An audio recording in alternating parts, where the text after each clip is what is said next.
Next topic है अपना acceleration के बारे में। देखो जैसे कभी क्या होता है, मान लो जैसे ये गाड़ी है, ये आपका यू मीटर पर सेकंड से चल रहा था टी इक्वल टू 0 पे।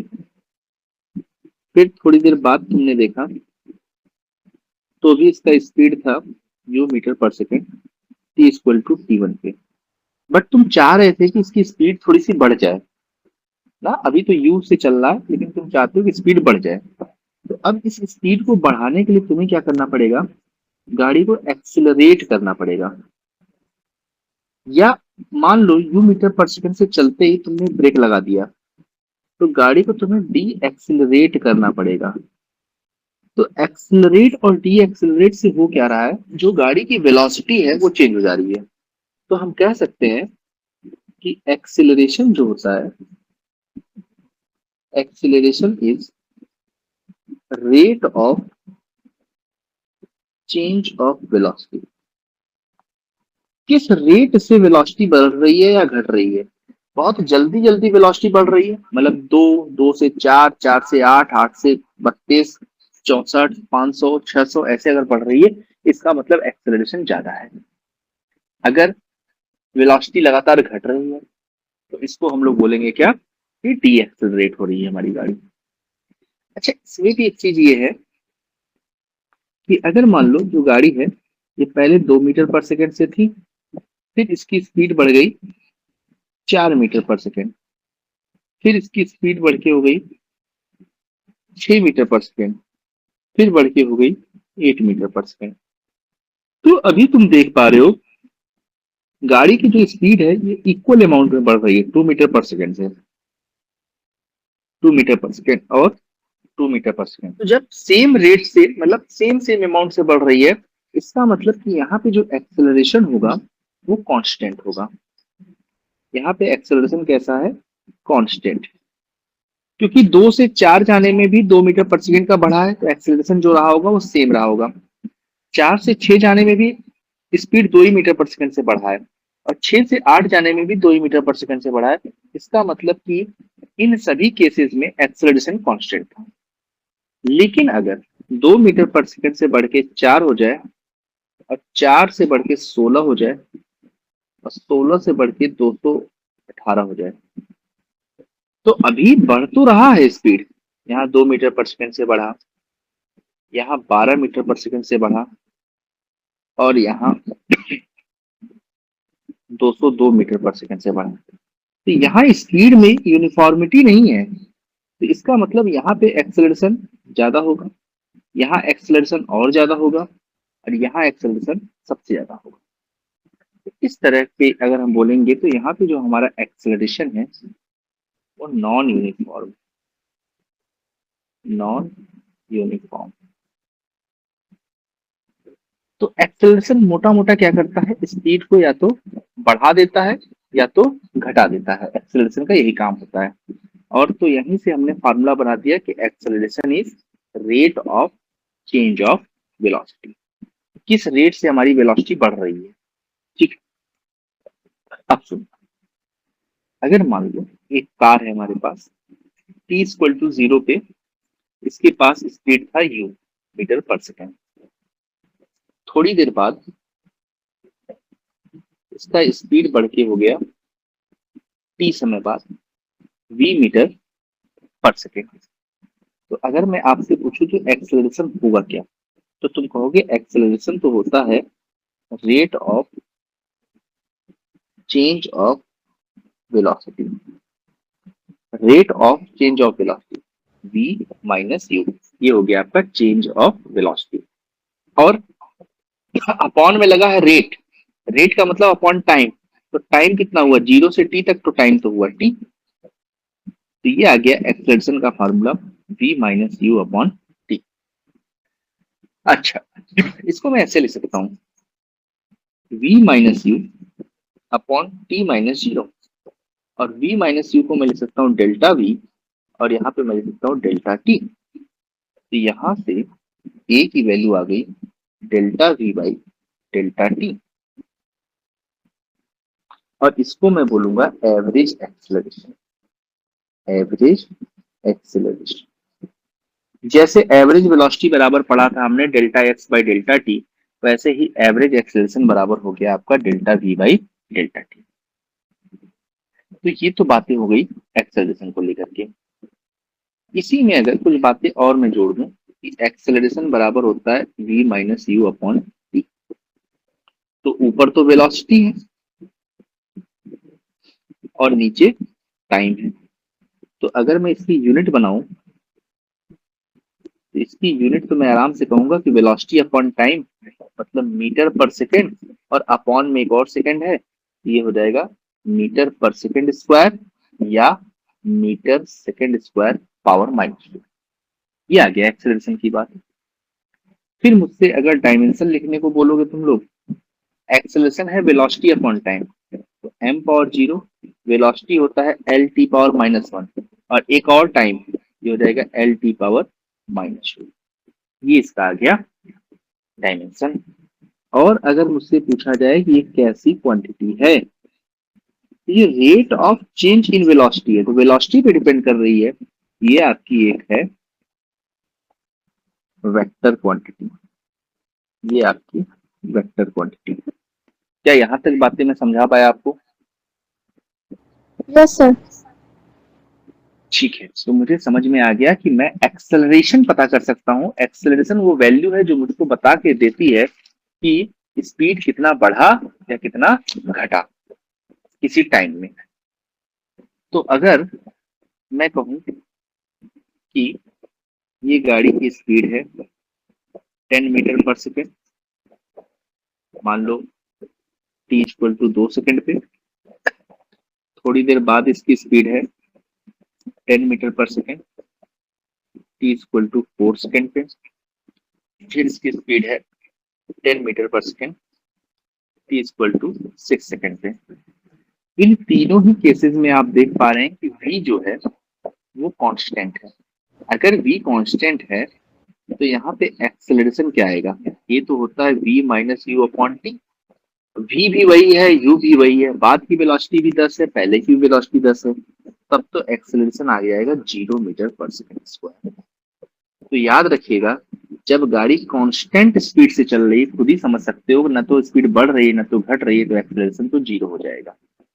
ठीक है। अगर ये गाड़ी पहले 10 मीटर पर सेकेंड से चली, t इक्वल टू 2 सेकेंड पे, फिर इसका स्पीड बढ़ के हो गया 20 मीटर पर सेकेंड, मान लो 4 सेकेंड पे, फिर इसका स्पीड बढ़ के हो गया 30 मीटर पर सेकेंड, टाइम मान लो हो गया 6 सेकेंड। अभी मैं एक्सेलरेशन निकालूंगा, तो पहले ये बताओ वेलोसिटी क्या है यहाँ पे? वेलोसिटी कैसा है? कांस्टेंट है कि यूनिफॉर्म है? तो मैं कहूंगा यूनिफॉर्म है। क्यों यूनिफॉर्म है? इक्वल अमाउंट में बढ़ रही है वेलोसिटी, 10 है, फिर 20 है, फिर 30 है, फिर 40 है। जब ऐसा कहीं होता है जिसको बोलते हैं यूनिफॉर्म, एक समान। ठीक है। तो एक्सेलरेशन कैसा आएगा यहाँ पे? तब एक्सेलरेशन आएगा कांस्टेंट, तब एक्सेलरेशन आएगा कांस्टेंट। तुम निकाल के देख सकते हो। अगर यहाँ पे एक्सेलरेशन निकालना चाहो तो ए इक्वल टू होता है v minus you upon T, मतलब 20 - 10 अपॉन टाइम, 2 से 4 सेकंड में 2 सेकंड हो गया। ये आ जाएगा आपका 10/2, यानी कि 5 मीटर पर सेकेंड स्क्वायर। यहाँ एक्सेलरेशन निकाल के देखो, A equal to v minus U, मतलब 30 - 20 अपॉन टाइम आ जाएगा 6 - 4, ये आ जाएगा आपका 10/2, यानी कि फिर से आ गया 5 मीटर पर सेकेंड स्क्वायर। तो देखो यहाँ पे एक्सेलरेशन क्या है? कांस्टेंट है। अगर ये गाड़ी 10 metre per second, t equal to 2 second, फिर 15 metre per second, t equal to 4 second, और फिर 25 metre per second, t equal to 6 second. अभी यहाँ पे अगर हम v की बात करें तो v यहाँ पे नॉन यूनिफॉर्म है, v यहाँ पे नॉन यूनिफॉर्म है, तो एक्सेलरेशन भी क्या आ जाएगा? नॉन यूनिफॉर्म आ जाएगा, बदलता हुआ आएगा, कहीं भी सेम नहीं आएगा, ना 0 होगा। इतनी बातें समझ में आ गई होगी आपको, और ये समझ में आ गया होगा कि एक्सेलरेशन का काम क्या होता है। तो एक्सेलरेशन का काम अगर मैं एक लाइन में लिख दूं, तो एक्सेलरेशन का काम होता है वेलोसिटी को बढ़ा देना, और अगर अपोजिट में काम कर रहा है तो घटा देना। दोनों ही काम होता है ना। ये अलग बात है कि जो घटाते हैं तो उस समय उसी एक्सेलरेशन को डी एक्सेलरेशन बोलने लगते हैं या रिटार्डेशन बोल देते हैं। और मैं बातें करूं तो जैसे मान लो एक बॉल है, ये अगर नीचे आ रहा है, ऐसे आसमान में से ऐसे नीचे आ रहा है जमीन पे, तो अगर मैं इसका डायरेक्शन ऑफ मोशन आपसे पूछूं, डायरेक्शन ऑफ मोशन, इसका मोशन हो किधर रहा है, तुम चिल्ला के कहोगे डाउनवर्ड हो रहा है। ठीक है, अगर मैं इसमें पूछूं कि इसकी वेलोसिटी किधर है, वेलोसिटी तो यार नीचे की तरफ है, तभी तो नीचे जा रहा है, तो तुम कहोगे डाउनवर्ड है, मैं भी मान लूंगा डाउनवर्ड। और मैं पूछूं कि एक्सेलरेशन किधर है इसका, इसका एक्सेलरेशन किधर है, तो तुम कहोगे कि ये नीचे आ रहा है बॉल, क्योंकि इसके ऊपर ग्रेविटी लग रही है, और ग्रेविटी के कारण से जो एक्सेलरेशन होता है वो हमेशा नीचे की तरफ ही लगता है। तो एक्सेलरेशन भी किधर है इसका, डाउनवर्ड। अच्छा, इसी को मैं उल्टा कर देता हूँ केस को, सेम बॉल को लेता हूँ, अब की बार मैं इसको ऊपर फेंक देता हूँ यू वेलोसिटी से। मैं पूछूंगा कि ये बताओ डायरेक्शन ऑफ मोशन किधर है, डायरेक्शन ऑफ मोशन, तो आप निसंदेह बता सकते हैं मुझको अपवर्ड डायरेक्शन में। अगर मैं पूछूं कि वेलोसिटी किधर है, तुम कहोगे भाई साहब ऊपर फेंके हैं तो अपवर्ड ही होगा। लेकिन अगर मैं पूछूं कि एक्सेलरेशन किधर है, तो तुम कहोगे कि देखो ग्रेविटी जो है हमेशा नीचे ही लगती है, एक्सेलरेशन इसका होगा डाउनवर्ड होगा। इसका मतलब ये हो गया कि किसी भी ऑब्जेक्ट का जो डायरेक्शन ऑफ मोशन है वो वेलोसिटी के द्वारा डिसाइड होता है। जिधर वेलोसिटी होगा उधर ही बॉडी का क्या होगा, डायरेक्शन ऑफ मोशन होगा। तो यहाँ पे मैं लिख सकता हूँ direction of motion is decided by velocity, not by acceleration. Direction of motion जो होगा वो किसके द्वारा डिसाइड किया जाएगा, वेलोसिटी के द्वारा। इस शुरुआत में जिधर डायरेक्शन ऑफ वेलोसिटी होगा उधर ही बॉडी क्या करेगी, मूव करेगी। कुछ केसेस देखते हैं, जैसे मान लो केस वन, अगर v u से ज्यादा है, v आपका u से ज्यादा है, मतलब बाद की वेलोसिटी पहले से ज्यादा है, तो u बाई टी। और तुमको पता है कि अगर v ज्यादा है और u कम है तो a की वैल्यू आएगी पॉजिटिव, क्योंकि बड़े में से छोटे की वैल्यू अगर घटाएंगे तो पॉजिटिव ही नंबर आता है। तो ये बात आपको क्लियर होनी चाहिए। केस टू, अगर v और u बराबर हो जाए तो a की वैल्यू हो जाएगी जीरो, a की वैल्यू हो जाएगी जीरो। तीसरी बात, केस थ्री, अगर v is less than u तब a की वैल्यू आएगी निगेटिव। सोच सकते हो तुम लोग खुद से कि अगर v की वैल्यू कम हो गई, u की वैल्यू ज्यादा हो गई, अगर v की वैल्यू कम हो गई मतलब छोटी वैल्यू हो गई, u ज्यादा हो गया मतलब बड़ा हो गया, तो छोटे में से बड़े को घटाएंगे तो a की वैल्यू निगेटिव आएगी। और जैसे ही a की वैल्यू निगेटिव आएगी इसको हम लोग बोलेंगे रिटार्डेशन, रिटार्डेशन या डी एक्सिलरेशन, डी एक्सिलरेशन। अच्छा, ये देखने को कब मिलेगा, जब ब्रेक लग रहा होगा, कहीं ब्रेक लग रहा हो, जैसे अचानक से आप स्कूटी या बाइक या साइकिल चलाते समय अचानक से ब्रेक मार दें तो जिस स्पीड से आप चलते हैं उससे इसकी स्पीड कम हो जाती है, मतलब बाद की स्पीड कम हो गई और पहले की स्पीड ज्यादा हो गई। तो ए निकालेंगे तो क्या करेंगे, फाइनल माइनस इनिशियल करेंगे, तो फाइनल तो कम है, इनिशियल ज्यादा है, तो वैल्यू आएगी निगेटिव। इसी को बोलते हैं रिटार्डेशन। अगर मान लो मैं लिख दूं a इक्वल टू 2t-5, ये कैसा एक्सेलरेशन है? ये एक्सेलरेशन यूनिफॉर्म है या नॉन यूनिफॉर्म है, वेरिएबल है, क्या है? क्योंकि एक्सेलरेशन यहाँ पे टाइम डिपेंडेंट है। अगर मैं अलग अलग टाइम पे एक्सेलरेशन को चेक करूं, तो अगर मान लो t इक्वल टू 0 पे एक्सेलरेशन निकालना चाहूँ, तो a की वैल्यू आ जाएगी -5 मीटर पर सेकेंड स्क्वायर। तो ऐसा कब हो रहा होगा? ऐसा हो रहा होगा कि भैया ब्रेक लग रहा है, ब्रेक अप्लाइड, मतलब कि जैसे ही गाड़ी में ब्रेक लगा उसी समय से तुमने काउंटिंग चालू किया, मतलब t इक्वल टू 0 हो गया। अच्छा, अगर मैं t की वैल्यू 5/2 रख दूं, मतलब 2.5 सेकेंड, तो यहां से a की वैल्यू आ जाएगी 0 metre per second square.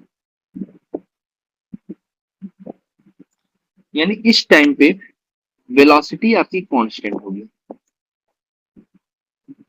Constant velocity जब होती है तभी एक्सेलरेशन 0 होता है।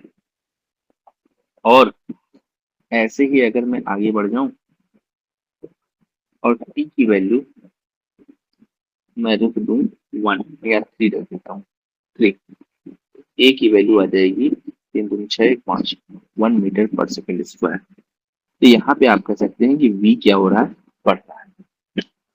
नेक्स्ट बात करते हैं कि अगर नॉन यूनिफॉर्म एक्सेलरेशन है तो एक्सेलरेशन कैसे फाइंड करें। तब हमने आपको बताया कि तब हमें फाइंड करना होता है एवरेज एक्सेलरेशन। एवरेज एक्सेलरेशन, जब भी कोई चीजें नॉन यूनिफॉर्म होगी ना, तभी तो हम एवरेज निकालेंगे, चाहे वेलोसिटी हो चाहे एक्सेलरेशन। तो एवरेज एक्सेलरेशन बराबर क्या हो गया? ए एवरेज बराबर delta we by delta T. आपको यही करना है। जब भी एवरेज एक्सेलरेशन निकालना हो तो final velocity minus initial velocity upon final time minus initial time करना। ये हो गया आपका एवरेज। जैसे मैंने एक इक्वेशन लिखा, ये मैंने एक्स लिख दिया, और मैं आपसे कह दूं find find average acceleration, average acceleration between t equal to 0 to t equal to 1 second. 0 से 1 सेकेंड के बीच में एवरेज एक्सेलरेशन निकालना है। तुम कहोगे एवरेज एक्सेलरेशन तो हम तभी निकाल पाएंगे जब हमको वेलोसिटी पता हो, और सवाल में तुमको x दिया हुआ है, तो x को वेलोसिटी में कैसे ले जाएं? डिफरेंशिएट मार के। तो वेलोसिटी बराबर हो जाएगा dx/dt इक्वल टू 40 का तो हो गया 0 माइनस 3t² का हो गया 9t², और यहाँ से आ गया 1/2 × 2t, ये कट गया। तो एक्चुअली वेलोसिटी जो आ गई आपकी वो आ गई t-9t², ये आ गई वेलोसिटी। अब हमें निकालना है ए एवरेज। ए एवरेज के लिए चाहिए फाइनल वेलोसिटी और इनिशियल वेलोसिटी, फाइनल टाइम और इनिशियल टाइम। फाइनल टाइम आपको पता है 1 है, इनिशियल टाइम भी आपको पता है 0 है। अगर फाइनल टाइम 1 है तो इस इक्वेशन में जब आप फाइनल टाइम को रखेंगे, जो वेलोसिटी फाइनल आएगी आपकी वो आएगी 1 - 9 which is -8 metre per second. Similarly जब आप इनिशियल टाइम रखेंगे तो यहाँ पे वेलोसिटी भी इनिशियल होगी, और तब 0 रख देंगे यहाँ पे तो वेलोसिटी आ जाएगी आपकी 0 मीटर पर सेकेंड।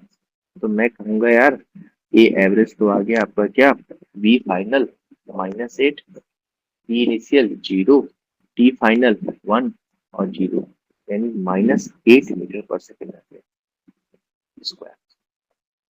ये आ गया एवरेज एक्सटेंशन। समझ में आ रही होगी मेरी बातें कि x दिया हुआ है तो x से मुझको v चाहिए, तो v निकाला मैंने, तो v मेरा कैसा आया? v जो आया मेरा टाइम डिपेंडेंट आया। टाइम डिपेंडेंट का मतलब कि नॉन यूनिफॉर्म v आया, नॉन यूनिफॉर्म।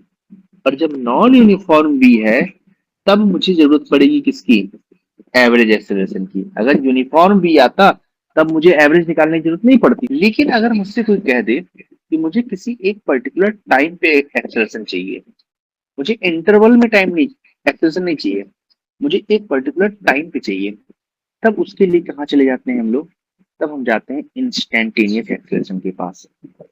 इंस्टेंटेनियस एक्सेलरेशन का मतलब होता है एक्सेलरेशन एट ए इंस्टेंट, या किसी फिक्स पॉइंट पर एक्सेलरेशन, किसी एक फिक्स पॉइंट पे एक्सेलरेशन को निकालने को हम लोग बोलते हैं इंस्टेंटेनियस। अच्छा, जब इंस्टेंटेनियस निकालेंगे तो टाइम गैप क्या हो जाएगा, छोटा, मतलब कि जीरो के पास चला जाएगा टाइम गैप।